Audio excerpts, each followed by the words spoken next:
আসসালামু আলাইকুম। অর্থ আর স্বার্থ মানুষকে চতুষ্পদ জন্তু থেকেও খারাপ বানিয়ে দেয়। অর্থ আর স্বার্থ মানুষকে অমানুষ বানিয়ে দেয়, বিবেকহীন বানিয়ে দেয়। অর্থ আর স্বার্থ মানুষকে পুড়ে, দাবানলে পুড়ে ছারখার করে দেয়। অর্থ আর স্বার্থ এমন একটা জিনিস জানেন, এটা হলো পৃথিবীর সবচেয়ে নিকৃষ্ট একটা জিনিস, সেটা হলো অর্থ আর স্বার্থ। যদি কারোর স্বার্থে আঘাত পড়ে যায়, ভাই ভাইকে চিনে না। যদি অর্থ আর স্বার্থের উপর আঘাত পড়ে যায়, তাহলে বাবা সন্তানকে চেনে না। অর্থ আর স্বার্থের উপরে যদি আঘাত পড়ে যায়, বন্ধু বন্ধুকে চেনে না। অর্থ আর স্বার্থের উপরে যদি আঘাত পড়ে যায়, আত্মীয় স্বজন আত্মীয় স্বজনকে চেনে না। এটাই বাস্তব। আপনারা যারা শুনছেন না, এটাই বাস্তব, এটাই রিয়েলিটি, এটা মেনে নিতে হবে।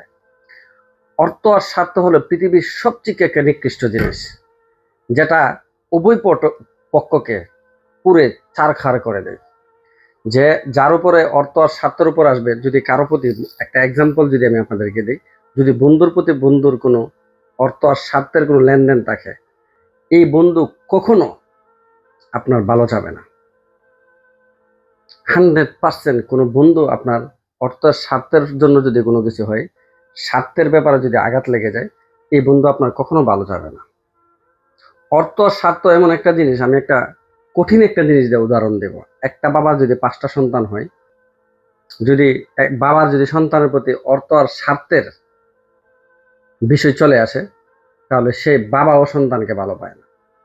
হাদামাল দুনিয়া, এটাই বাস্তব।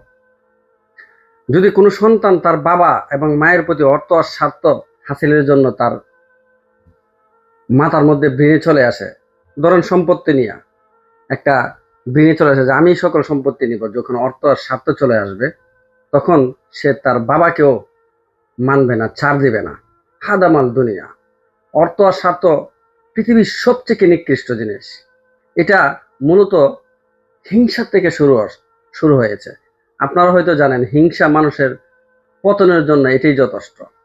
আর অর্থ আর স্বার্থ মানুষকে দাবানলে পুড়িয়ে দেওয়ার জন্য এটাই যথেষ্ট।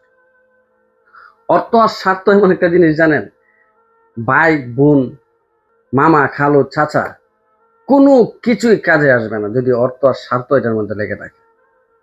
আসলে আমার কথাগুলো একটু হার্ডই হয়, আমি আসলে সকলকে বুঝিয়ে বলতে পারি না। মনে হয় আপনারা আমার কথাগুলো বুঝেন না। আমি আবারও বলছি, অর্থ আর স্বার্থ পৃথিবীর সকল বন্ধনকে চুরে ফেলে দাবানলে পুড়িয়ে ছারখার করে দেয়।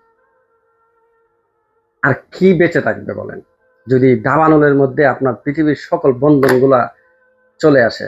আমরা কথায় কথায় বলি, যদি ল্যাংটা কাল থেকে বন্ধুর সাথে চলতেছি, বন্ধুকে আমি চিনি না। অর্থ আর স্বার্থ যখন চলে আসবে না, 1 সেকেন্ড অনলি, 1 সেকেন্ডে আপনার এই 100 বছরের ল্যাংটা কালের বন্ধু সেকেন্ডে আপনাকে পোল্টি মেরে দেবে। অর্থ আর স্বার্থ এমন একটা জিনিস জানেন না, দুনিয়াটাই একটা অভিনয়, বুঝছেন? অভিনয়। সামনে দিয়ে এক কথা বলবে, পিছনে দিয়ে আরেক কথা বলবে, সামনে দিয়ে এক কথা বলবে, ডাইনে গিয়ে আরেক কথা বলবে, সামনে দিয়ে এক কথা বলবে, বামে গিয়ে আরেক কথা বলবে। অর্থ আর স্বার্থ এমন একটা জিনিস, যদি আপনি মনে করেন যে কেউ তার স্বার্থ হাসিলের জন্য আপনার সাথে চলতেছে, মিশতেছে, আমি বলবো, যদি এতটুকু বুঝতে পারেন, আপনি এখান থেকে সরে যান। ওর কাছ থেকে আপনি সরে যান, নিজেকে একা একা রাখেন, দেখবেন দিন শেষে আপনিই সফল হবেন।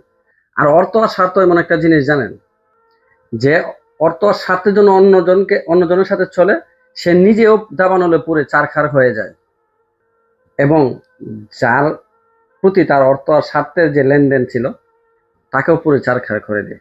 সেজন্যই বলবো যে নিজেকে আলাদা করে ফেলুন। ধন্যবাদ।